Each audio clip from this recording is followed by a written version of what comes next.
Hey, what's up YouTube? This is JillPoo3. Welcome to the party. Last week I made a video about how NES cardboard is a better investment than stocks. And there's a few things that I wanted to mention in the video that I didn't, which is fine. And I got a lot of comments on the video, so I figured instead of just responding to the comments, I'll just make another video, make it like a part 2. So that's what this is. This is a part 2 to that one. Couple thoughts before I get to the comments. I don't even know where to start, honestly. So recently in the news, Super Mario Brothers for the NES sold for $2 million. And I was thinking originally it was probably the one from Pawn Stars, where the guy wanted $1 million for it. They offered him something like $200,000 or $300,000, I think, and he declined. He said, "I'm going to find a better offer," and then one sold for $2 million. Come to find out, it's not the same guy. It's a different copy. This one is shrink wrapped, where his was not. $2 million. That's ridiculous. So basically, what's happening is people are finding out they can jack the prices up, like resellers can jack the prices up a little bit, and that's been happening for a while now, and it's getting higher and higher. People are just getting super greedy with it, and people that have no intention to collect games are doing this. Just people that have a lot of money or trying to make more money are doing it, and it's crazy. Not to say there aren't still good deals out there if you look really hard. They're just a lot more rare, especially the sealed ones. That's what I was getting at. The sealed ones are out of hand right now, and probably will be for a long time. We'll get to that later.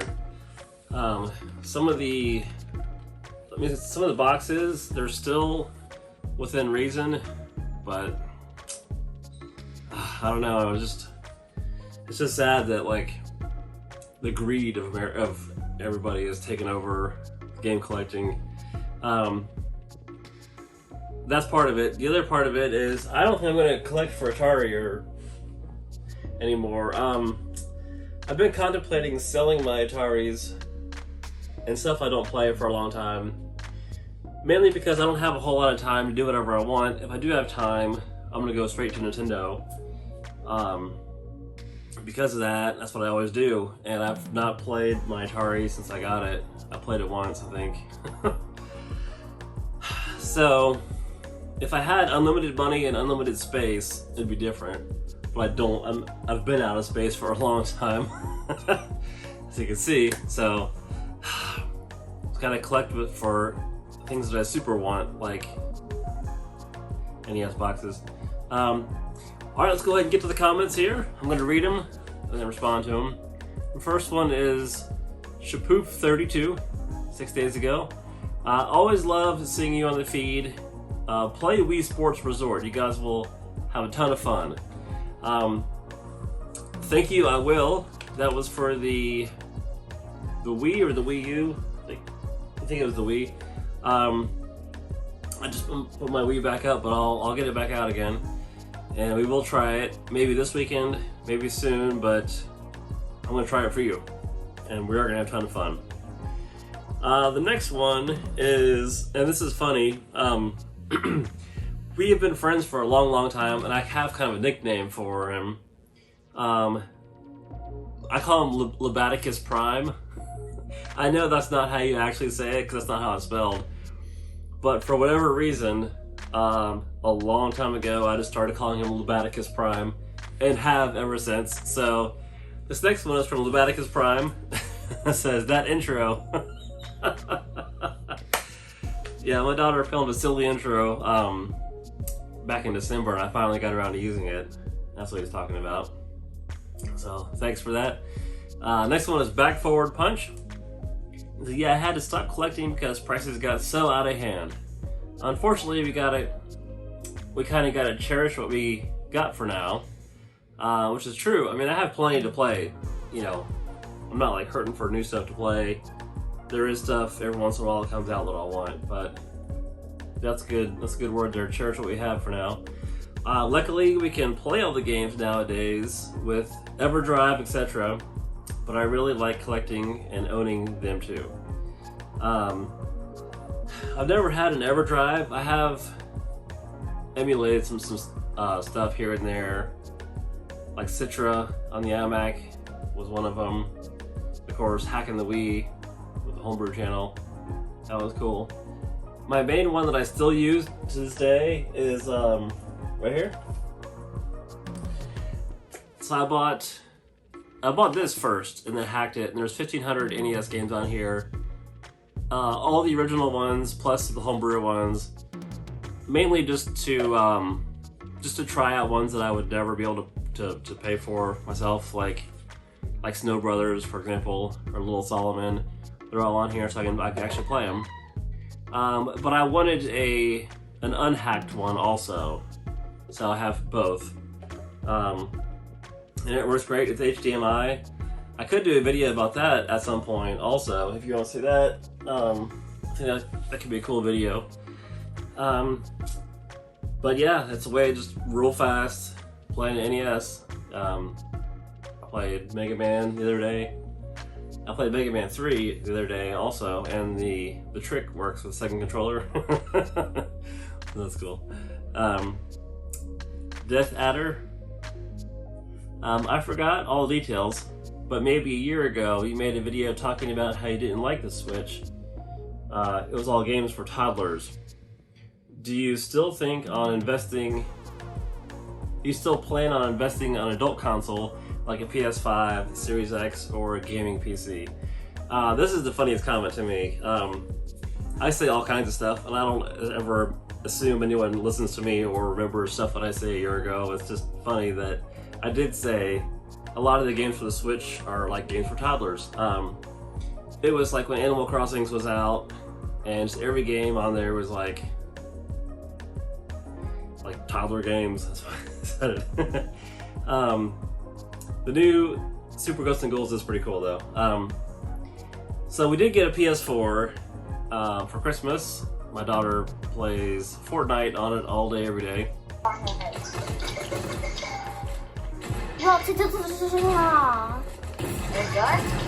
So she took it over. So it's hers now. And getting a PS5. Okay, I have spent probably about 236 hours collectively looking for, waiting on, trying to get, looking up the PS5. It's still impossible to get. I've only seen two in real life, both of them as demos in stores that were not, not sellable. And I'm not paying scalper prices. I'm not paying twice the price on eBay. Just not gonna do it. And I've wanted one since they come out. I mean, they're very, very impressive, and I would love to have one, and I will have one.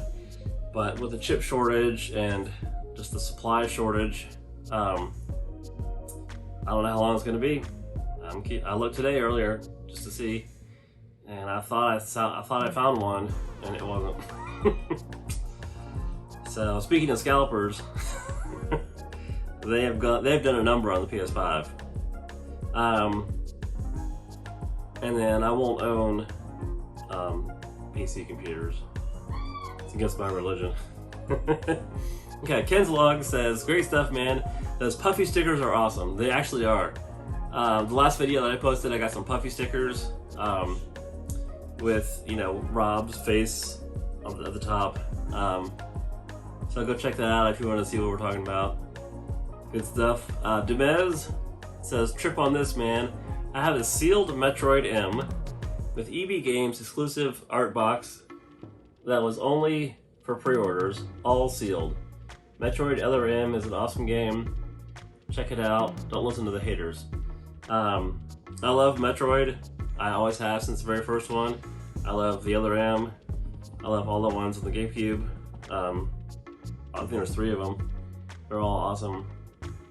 It's cool you have a sealed one. I would love to have a sealed original Metroid also, but those are... I've seen a few. They're between like 5,000 and 30,000 right now, which is crazy. Ryan Arizonk World Champ says Bionic Commando is awesome, but not 16K awesome. Cool video.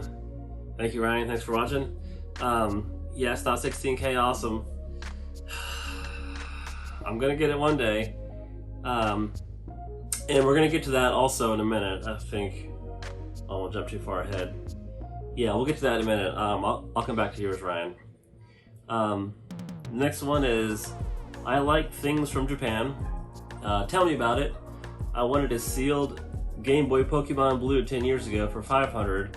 Seller wanted 600. Didn't get it. Oopsie doopsie.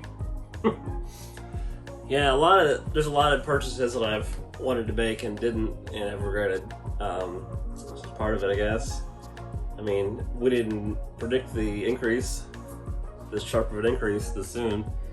But the best purchase on eBay that I've ever made, I got 4 NES boxes for 1 penny.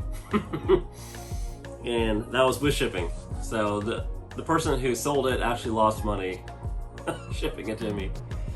And one of the 4 was Barbie, so definitely worth it. Good times. So Demez has 3 comments. Next one says, I needed Billy Hatcher box and manual. I have the disc. I have Baldur's Gate GameCube box and manual, but no disc. Here is the one annoying thing. I have Zelda Collector's Edition, GameCube box and manual, but the disc is in the wrong box. I have it for sure, but I put it in the wrong box one day, not sure which box it's in. You know how you put a temp box when swapped games? And I made a mental note not to forget. Now I moved and my Zelda box is empty. Whenever I play games now, I keep the box out. I'm done, I put it back. So all mine are accurate, but I definitely know what you're talking about. Back when I used to have CDs all over the place, I would do that with CDs real bad. And when you have like 1,000 CDs and you're looking for one and you can't find it, it's like, oh, I'll just clean it up. Let me try to think about what 50 CDs were out recently that I can look through and try to find what I'm looking for. And it gets crazy, I know. So I just got in the habit of putting them in the right box before I put them back up on the shelf. So that does help a little bit. Also, Baldur's Gate, you don't have the disc for it. That's one of my favorite games. Like, I've played it all the way through twice, and it's a long game. It's not super long, but at the time it was long. I kind of want to go back and play it again, just because it was so fun. I bought the original Xbox for that game, and then I bought it for the GameCube when it came out later for that. Alright, next comment. Your idea depends on what you do. This might be a good risky idea to flip if you have extra cash to gamble, but long term, bad idea. As we age and we die, the next generation might not give a shit about NES, and big floods of them will enter the market from estate sales when we die. Like the toy trains now, I hear they used to be worth a ton, and now pennies on the dollar. So long term, it turns out old train models was a terrible investment. This is a good point here. The best way to predict the future is to look to the past, and looking to the past, toy trains used to be worth a lot of money, and now nobody cares about them, and now they're worth pennies to the dollar. So it's true, as the people that collect it are dying off slowly, over time, the prices are going to start coming down. And that's inevitable. That's going to happen for sure. I don't know how long that's going to take, and I mean, I don't know how long it's going to take.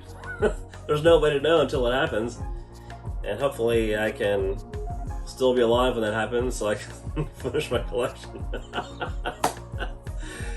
Yeah, it's hard to imagine like NES being really cheap, but one day it will be.